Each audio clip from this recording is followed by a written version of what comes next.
From this day on, I curse this land. This village shall know no peace. She was sacrificed to the gods.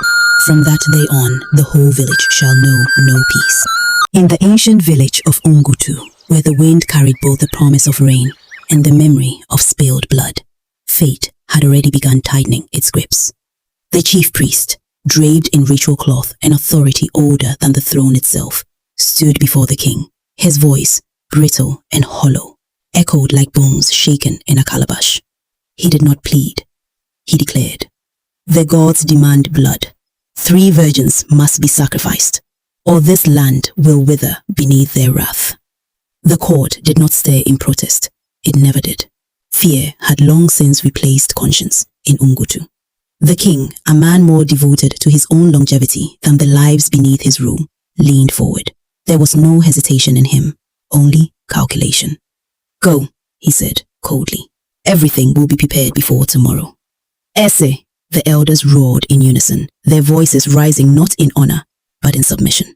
And so the decree was sealed, not by justice, but by ambition. Far from the palace, swallowed by shadows and sickness, Ugoma knelt beside her mother. The woman's sight had long abandoned her, and now even her breath came thin and uncertain, like a candle nearing its end. Ugoma's hands trembled, though her voice did not. "Mama, you are getting worse. I need to fetch the utami leaf by the riverside." Her mother stiffened instantly, fear cutting through her weakness. "No," she said, her voice strained but urgent. "You must not go. The Oruzo festival is near. They are hunting. 3 virgins will be taken." Ugoma knew this. Everyone did. The silence of the village spoke louder than any warning. Doors barred, daughters hidden, laughter erased. Still, she held her mother closer.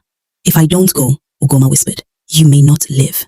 Love in that moment outweighed fear, and that was her first mistake. Her mother resisted again, desperation clawing through her frail body. "You will be captured. The king's guards are everywhere." But fate rarely negotiates. Ugoma rose, lifting her basket with quiet resolve. "Wait for me, Mama," she said softly. "If death comes, it will meet us both." And with that, she stepped into the path destiny had already claimed. The village roads lay unnaturally still. No women, no voices, only the distant whisper of leaves and the tension of unseen eyes. Ugoma walked carefully, humming under her breath, a fragile attempt to steady herself against the weight of the unknown. Each step she took echoed louder than it should have, as though the earth itself was marking her for something irreversible.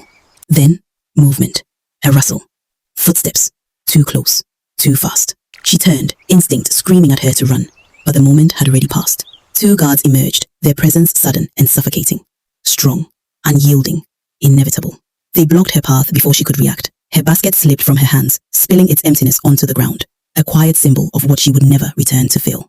She struggled, but resistance meant nothing here. One of the guards produced a white cowrie shell. Without ceremony, he pressed it against her forehead. And then, change. The shell turned red, confirmation, ownership. He smirked. Ugoma's fate had just been sealed. "Please," she cried, her voice breaking as panic took hold. "Let me go. My mother, she will die without me." "Silence," one guard snapped. "This is the king's order." Orders in Ungutu were heavier than lives. They dragged her away, her cries swallowed by a village too afraid to listen. The palace stood tall, indifferent. Within its grand hall, Ugoma was thrown to her knees. Her tears fell freely, darkening the dust beneath her as she lifted her voice in a final, desperate plea. "My king, please, my mother is blind. She is sick. I am all she has. You cannot do this." But kings like him did not hear suffering.